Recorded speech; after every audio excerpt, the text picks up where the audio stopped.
83 ஆண்டுகளில் முதன்முறையாக மேட்டூர் அணை தூர்வாரும் பணி தொடங்கியுள்ளது. கடந்த 140 ஆண்டுகளில் காலத்தில் இல்லாத அளவிற்கு வறட்சி ஏற்பட்டுள்ளதால் அனைத்து அணைகளும் தூர்வாரப்படும் என்று முதலமைச்சர் எடப்பாடி பழனிசாமி தெரிவித்துள்ளார். மேட்டூர் அணையில் மண்வெட்டி பிடித்து தூர்வாரும் பணியை தொடங்கி வைத்த முதலமைச்சர் எந்திரங்களுக்கு கொடியசைத்தார்.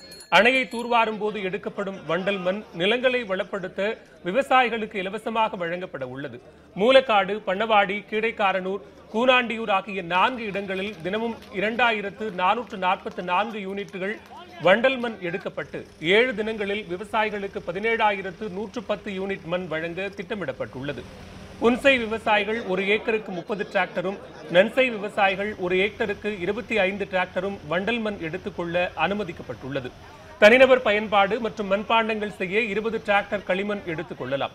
அரசின் ஜேசிபி இயந்திரத்தை பயன்படுத்தி மண் எடுக்க 1 சதுர மீட்டருக்கு 35 ரூபாய் 20 காசுகள் செலுத்த வேண்டும். விழாவில் பேசிய முதலமைச்சர், பருவமழையின் போது கிடைக்கும் மழை நீரை முழுமையாக சேகரிக்க தமிழக அரசு தயார் நிலையில் உள்ளதாக கூறினார்.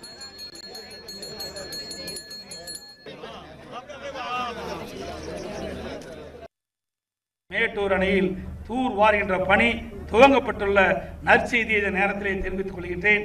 இது மட்டுமல்ல, தமிழகத்தில் உள்ள அணைகள், ஏரிகள், குளங்கள் அனைத்திலும் தூர்வாரப்பட்டு பருவமழையில் பெய்கின்ற நீரை முழுவதும் சேமித்து வைக்கப்படும் என்பதை இந்த நேரத்திலே தெரிவித்துக் கொள்கின்றேன்.